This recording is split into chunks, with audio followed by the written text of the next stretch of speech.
Welcome to Thoughts Roundup. Glad to have you with me today. I must go back again to the time that I was 17 years old. I'm 85 now, and I had joined the Navy, and I had gone to church all my life, and I mean literally all my life I had gone to church, had missed very few services, and I found myself without a church to go to. And I just didn't know how to handle that. Most of the sailors were getting drunk and going out doing anything they wanted to do, and they was first time some of them was away from home and they'd just gone wild crazy. But I wanted to go to church. I was in Providence, Rhode Island, and the closest church there at the time was Foxborough, Massachusetts. I think they have a big ball stadium there now, so probably a lot of people would know about Foxborough. It was a nice little town. The main street had trees that overlapped each other. The church was out kind of a little distance, and I believe that it was 34 Main Street. The pastor lived on, Brother George Cook. I'm not actually certain about the address. Either 48 or 34. I believe it was 34. And to get there, I had to take a train, and I had to take a bus. And I got out to the church. Well, the pastor was tall, and he was a very conservative man in his living. But one thing he did, he put money into his suits because he felt like that they would last longer and it'd be worth. And he always looked like $1 million, tall, deep voice. He became one of the greatest mentors of my life and one of the greatest friends. Well, anyway, Brother Cook invited me to come and have dinner with him. Well, that was a different experience, I promise you.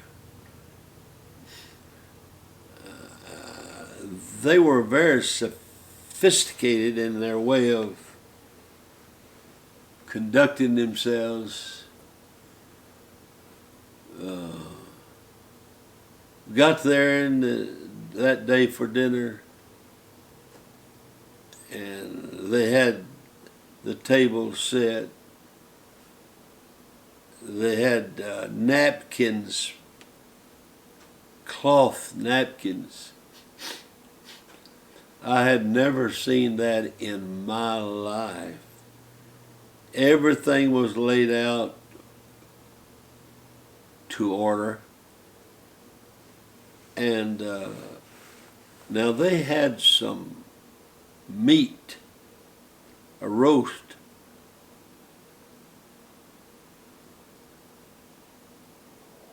and it wasn't done. I was used to a different way of cooking it in Louisiana. They had peas. They're what we called at home English peas, and they were not cooked. And listen to this. They didn't have any bread. So I was in a dilemma. So I pulled my chair up and I watched them, and they stuffed the napkin down in their belts and so forth. And I did the same thing. I stuffed my napkin down. Well, here I was. I did not want to offend them, but I just didn't see how in the world I could ever eat the food.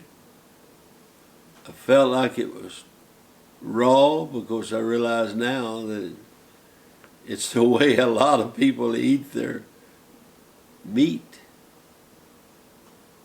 And so I did the best I could do, and there was no bread. And I just made it look good, the best I could. And I decided the best thing I could do would be to excuse myself from the table, because it wouldn't be as noticeable that I wasn't eating, and I'd had plenty. So I pushed my chair back and I said, "Excuse me, please." They said, "Sure." Sure. That was for sure. And I stepped back and started to walk away, and when I did, I had stuffed the tablecloth in with my napkin. And I jerked the tablecloth off of the table. Everything went awry. And Pastor George Cook, he lost all of his dignity. He laughed. He did everything but get down in the floor. It was so funny to him. Well, I was glad he laughed. I learned an awful lot that day. Brother Cook became our friends. And whenever he was superintendent of the state of Maine, I preached several youth camps and a camp meeting for him and them, and some later after he was gone. In fact, I could almost cry now when I think I preached his funeral. And you know what? I remember one thing I said at the funeral after all these years. Y'all will have to forgive me. I have never preached a giant's funeral before. He was a giant in so many ways. He was everything that I ever wanted to be.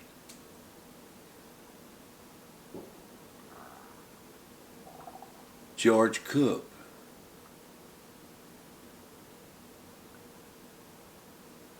I just like to say his name. Every once in a while I get his picture down and look at it. I remember whenever he passed away, my wife, my children said, "Who's going to pray for us?" Because anytime we had a problem, George Cook would call and say, "You folks all right?" Because he already knew that things were not all right. George Cook. George Cook.